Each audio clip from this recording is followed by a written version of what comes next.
Welcome back, friends. In today's tutorial, I'm going to show you how I created this outline around this gentleman. I just have one favor to ask you, that if you learn anything in this tutorial, please press that like button and subscribe.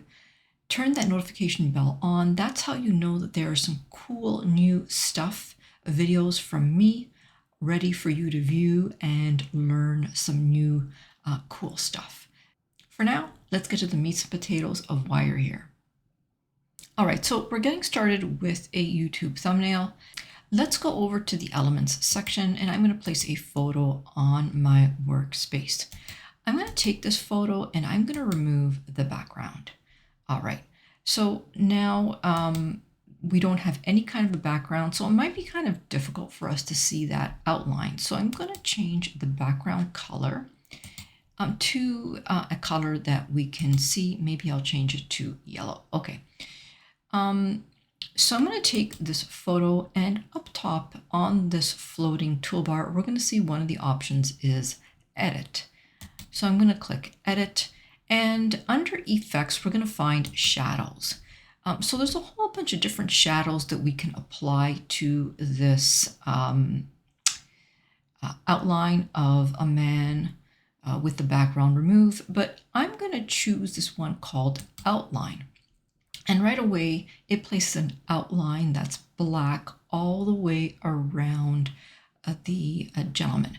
But what we're going to do is we're going to come here, and we notice that there is an option for size.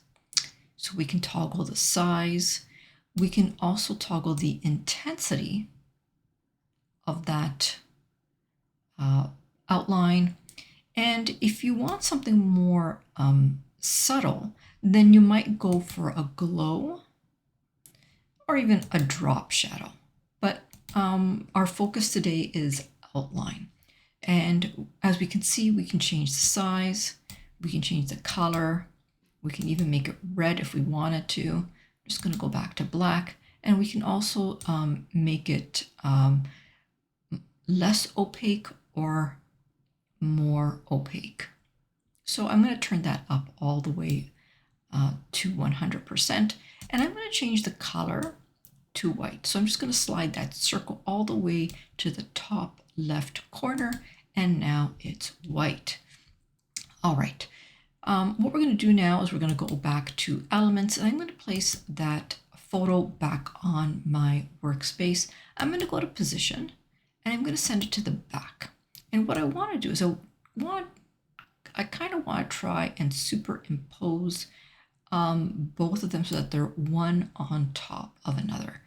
And I'm going to grab both of them together, and I'm going to make them larger to fit my screen.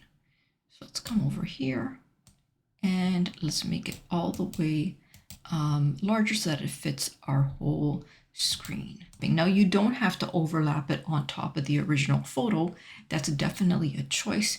You can leave the background a solid color, especially if you're creating a profile picture for a social media profile. What we're going to do is we're going to go back into edit, and we're just going to make that outline a little bit thinner. So under effects, we're going to go back into shadow, and you remember we can toggle the size to make it as thin or as thick as we want.